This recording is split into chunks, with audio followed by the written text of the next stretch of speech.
Hello दोस्तों, स्वागत है आप सभी का आपके अपने चैनल फोकस एयर में। दोस्तों, हमेशा की तरह आपके सामने मैं आज फिर उपस्थित हूं और आज मैं आप सभी को लेकर आया हूं गणित शिक्षण की विधियां।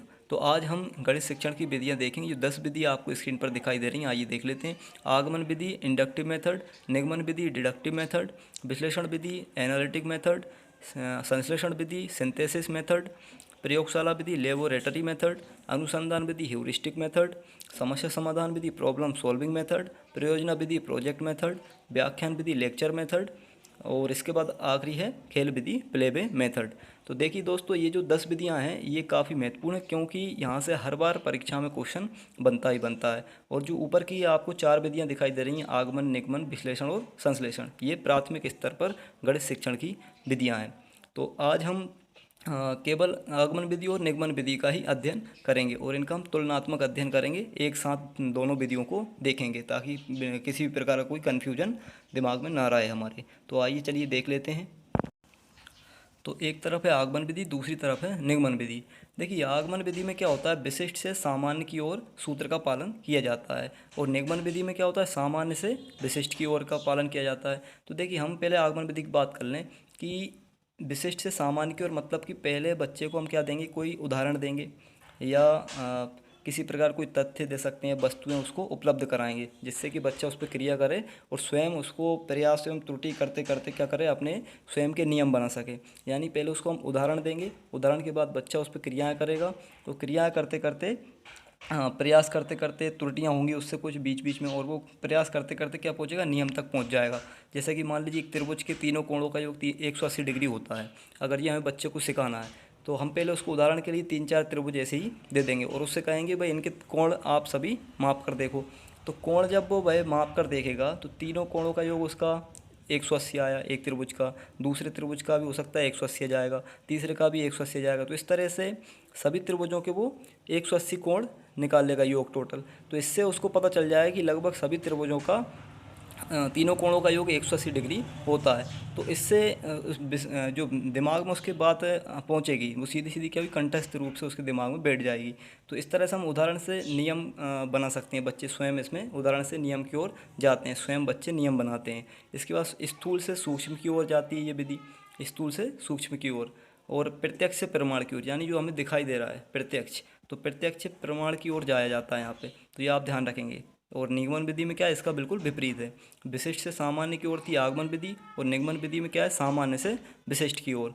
और उदाहरण से नियम की ओर थी आगमन विधि, लेकिन निगमन में क्या है, पहले नियम बताए जाएंगे, इसके बाद बच्चों को फिर उदाहरण हल करवाए जाते हैं नियम से उदाहरण की ओर। और निगमन में सूक्ष्म से स्थूल की ओर भी जा रही है, इसके बाद प्रमाण से प्रत्यक्ष की ओर भी है। तो बिल्कुल विपरीत है आगमन की। अब अगर हम इनके गुण की बात करें कि आगमन विधि के गुण क्या क्या हैं, किस तरह से यूज होती है और कैसे बच्चों के लिए ज़्यादा सहायक हो जाती है, और ऐसे ही निगमन विधि के भी क्या गुण हैं, तो ये हम साथ साथ में दोनों के देखते जाएंगे। तो देखिए, आगमन विधि क्या है कि छोटी कक्षाओं में ज़्यादा उपयोगी है। जैसे कि छोटे छोटे जो बच्चे होते हैं उनके लिए हम इस विधि द्वारा आसानी से सिखा सकते हैं। हर बच्चे को ज़्यादा समय दे पाएंगे बच्चे को, तो उसको वो आसानी से सीख पाएगा। और जो निगमन विधि वो बड़ी कक्षाओं के लिए ज़्यादा उपयोगी है। बड़ी बड़ी कक्षाओं में ज़्यादा इतना समय हमारे पास नहीं रहता है, तो हम उनको नियम पहले बता देंगे, नियम बता देंगे, बच्चे स्वयं उसको जल्दी जल्दी हल करने लगेंगे क्वेश्चन को। जैसे चक्रवृद्धि ब्याज का सूत्र बता दिया बच्चों को बड़ी कक्षा वाले, तो वो फटाफट उसको सूत्र को लगाते हैं और आसानी से जल्दी जल्दी क्वेश्चन कर लेते हैं। इसके बाद मानसिक, देखिए आगमन विधि में क्या है, मानसिक शक्तियों का विकास होता है। अगर आगमन विधि में बच्चा स्वयं करके सीख रहा है, स्वयं नियम का निर्धारण कर रहा है, मतलब टोटल काम उसको स्वयं करना है, तो फिर यहाँ पे वो मानसिक शक्तियों का उसका विकास अच्छा होता है। और निगमन विधि में क्या होता है, स्मृति का विकास होता है कि बच्चा केवल स्मृति का विकास कर पाता है, मेमोरी पावर बढ़ती है एक तरह से, रटने की क्षमता एक तरह से हम कह सकते हैं, बच्चा यहाँ पे रट लेता है नियम को। और जो आगमन विधि है ये मनोवैज्ञानिक विधि है। देखिए, अगर मानसिक शक्ति का विकास हो रहा है, बच्चा स्वयं अपने मन से सीखता है, तो वो मनोवैज्ञानिक विधि है, खोज करके सीखता है, मनोवैज्ञानिक विधि है। और वैज्ञानिक विधि हम इसको कह सकते हैं क्योंकि ये स्वयं बच्चा इसमें खोज करके सीखता है, अनुसंधान का मार्ग अपना कर, इसमें लिखा हुआ है अनुसंधान का मार्ग है ये विधि, यानी अनुसंधान का मार्ग अपना के बच्चा इसमें सीखता है। और निगमन विधि में क्या है, ये मनोवैज्ञानिक विधि नहीं है, क्योंकि यहाँ पे बच्चा याद करके यहाँ पे बच्चा सीखता है, तो ये मनोवैज्ञानिक विधि नहीं है।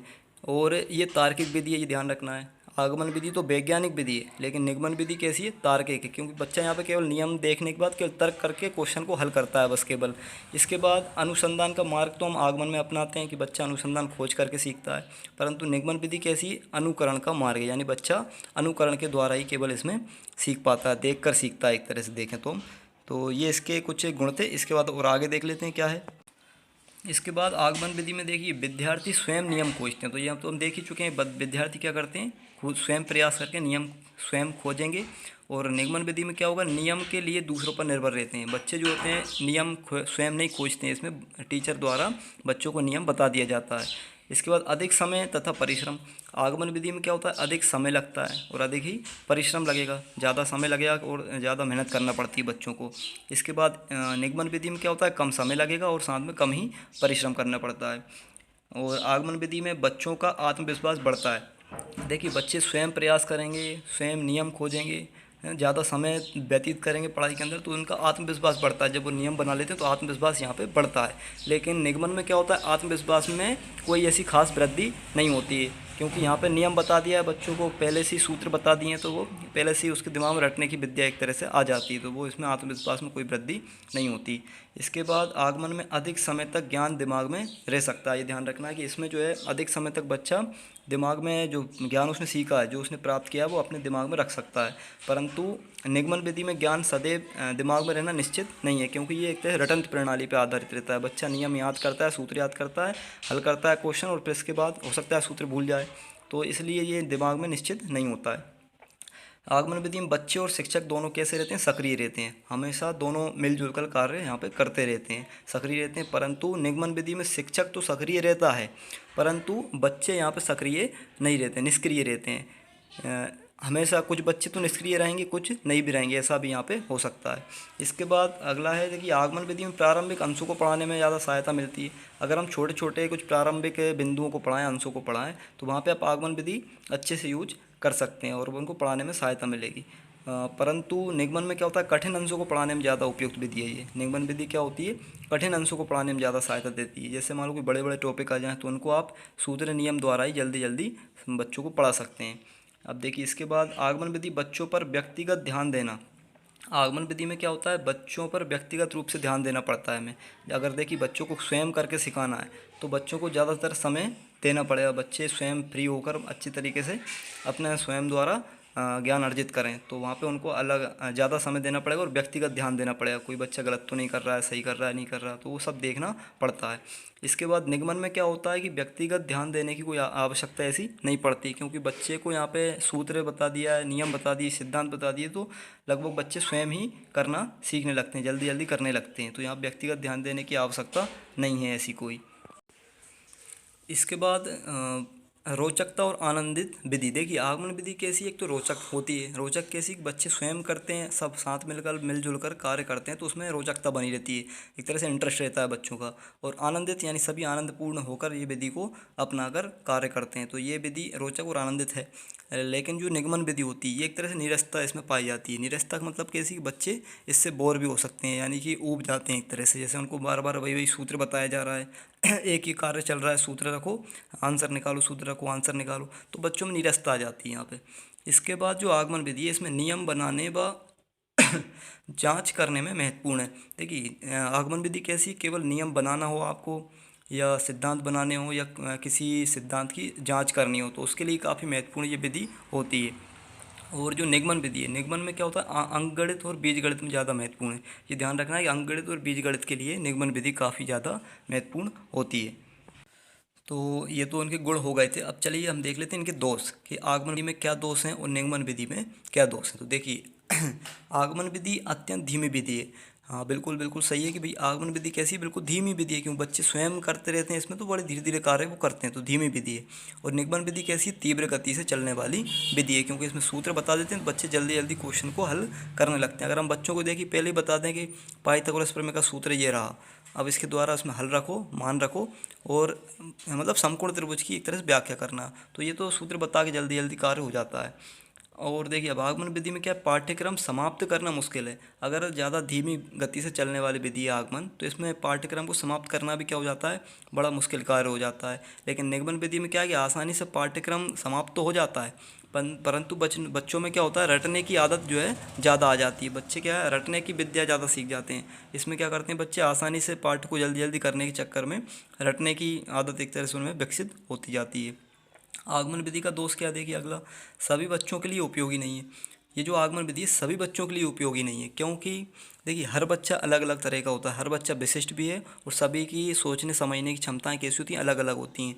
यानी सभी आगमन विधि का प्रयोग करके नियम व सिद्धांत नहीं खोज सकते, इसलिए सभी के लिए ये विधि क्या है, उपयोगी नहीं है।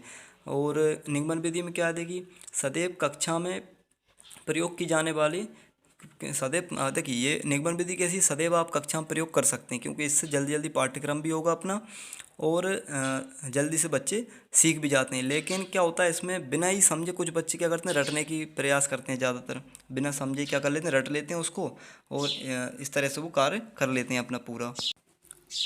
तो आगमन विधि में कक्षा में लगभग हमेशा यूज नहीं कर सकते हम आगमन विधि को, और निगमन विधि ज़्यादातर यूज कर सकते हैं।